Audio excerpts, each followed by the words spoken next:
Hey, I love sweets. How do you use the sweet tooth strategy to supersize and grow your business? Sweet tooth. Do you have a sweet tooth? I totally have a sweet tooth. I admit it. I have a huge weakness for anything delicious caramel. And it's actually really funny. My whole family, hereditarily, all the way to my 99, almost 100-year-old grandmother, we all have this caramel sweet tooth. Every single one of us love caramel. And even my granddaughter loves caramels now. So I don't know if it's just because we environmentally pass it down to one another or what, but we all love caramels, for example.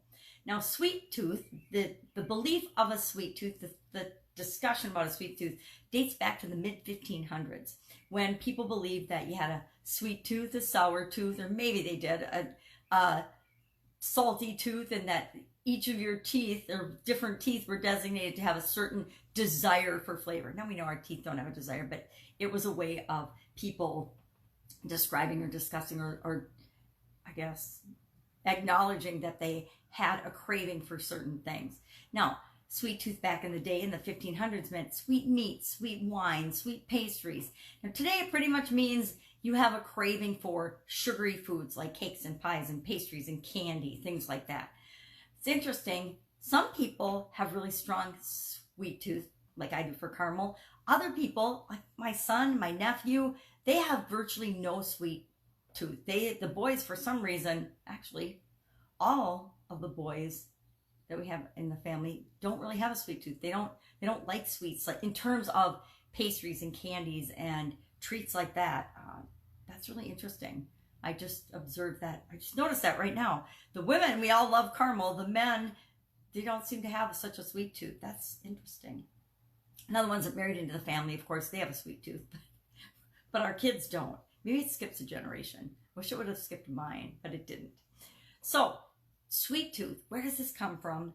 Why are we so addicted to sweets?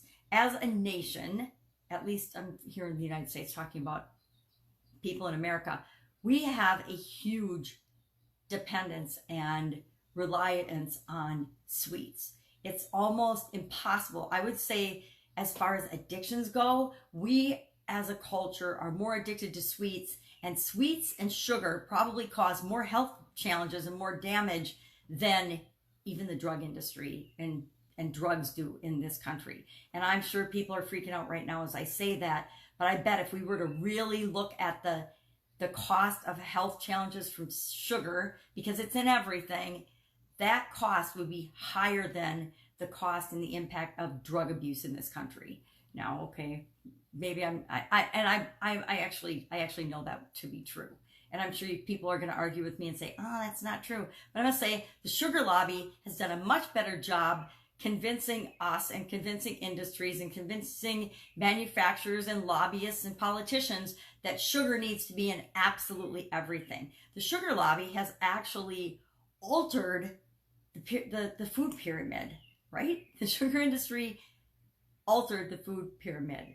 The dairy industry has altered the food pyramid. And you can research and look into all this. You don't need to believe me or take my word for it. But I've done a lot of research into foods, and I've been in the food industry for decades, and how things work also with the drug industry and things like that, the FDA and government regulators. Because I was in those industries, I've learned a lot about how things work. And the thing about being an insider in industry, you get a look at things that most people don't see.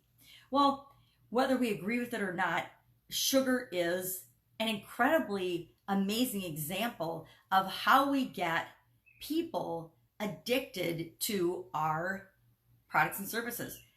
The sugar industry has done a much better job getting human beings addicted to their products than the cigarette industry, the tobacco industry even. Again, I know this is controversial. You don't have to agree with me. Do your own research, look into it, but it's true.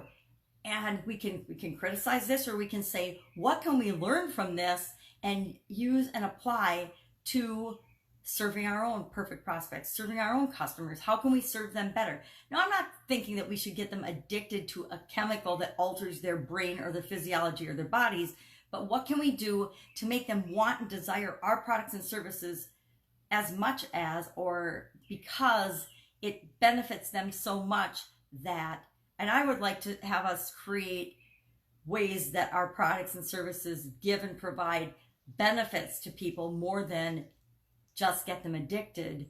And again, that's your personal choice, obviously, but that's my philosophy, is get people to know that you are providing them with so much service. You're helping their life in such a positive way that they become addicted to you, your company, your products and services. Not just addicted to sugar, because it changes our bodies and our physiology. But I think that there's a lesson, and there's lessons we can learn from people having a sweet tooth. And how can we apply those to grow and build our business? And again, keep in mind, everybody doesn't have a sweet tooth, but the vast majority of the population does. And the sugar industry and the manufacturers and the sugar cane, they've done an incredible job getting sugar in some way, shape, or form into so many products and services that we just don't even know about and we take for granted. I'm not saying if that's right or wrong. I'm not here to judge. I'm just saying it is what it is.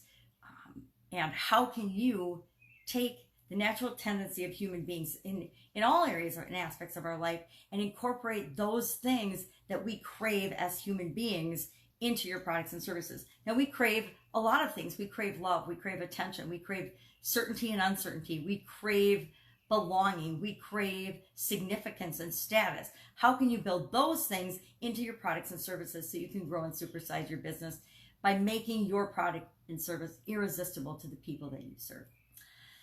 That's it. Something to think about today. Share in the comments below if you have a sweet tooth and if you have a craving for a particular food. I admit mine's caramel.